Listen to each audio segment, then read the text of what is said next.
চটজলদি এই রেসিপিটা এখনই বানিয়ে ফেলুন। এটা হচ্ছে কচু আলু দিয়ে বড়া, খেতে দুর্দান্ত লাগে, একবার তো বানিয়ে খাওয়াই যায়।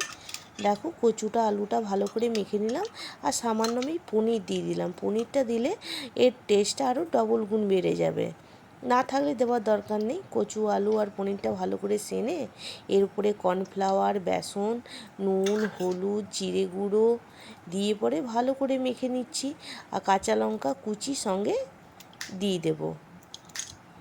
আমি কিন্তু পেঁয়াজ টিয়াজ কিছু দিচ্ছি না, নিরামিষ বানাচ্ছি। দেখো আরেকটু সামান্য চিনি দিয়ে দিলাম, আর একটু জল দিয়ে পরে এই যে মাখা হয়ে গেছে। এর উপরে একটা ফ্রাই প্যান বসিয়ে দিলাম, এরপরে তেল দিয়ে দিলাম, আর বড়ার আকারে একটা একটা করে দিয়ে দেব।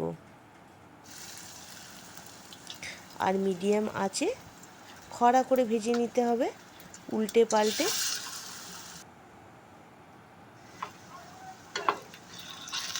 এই বড়াটা যদি একবার আপনারা বানিয়ে খান, তো সপ্তাহে তো একদিন তো বানাবেনই।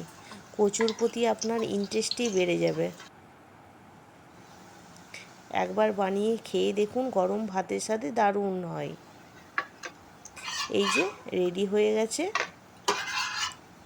ভিডিও ভালো লাগলে অবশ্যই সাবস্ক্রাইব করবেন। আপনারা সাবস্ক্রাইব করলে পরে আমার ভিডিও বানার ইন্টারেস্টটা আরও বেড়ে যায়, আর নতুন নতুন ভিডিও আনতে ভালো লাগে। দেখো কতটা খাস্তা হয়েছে।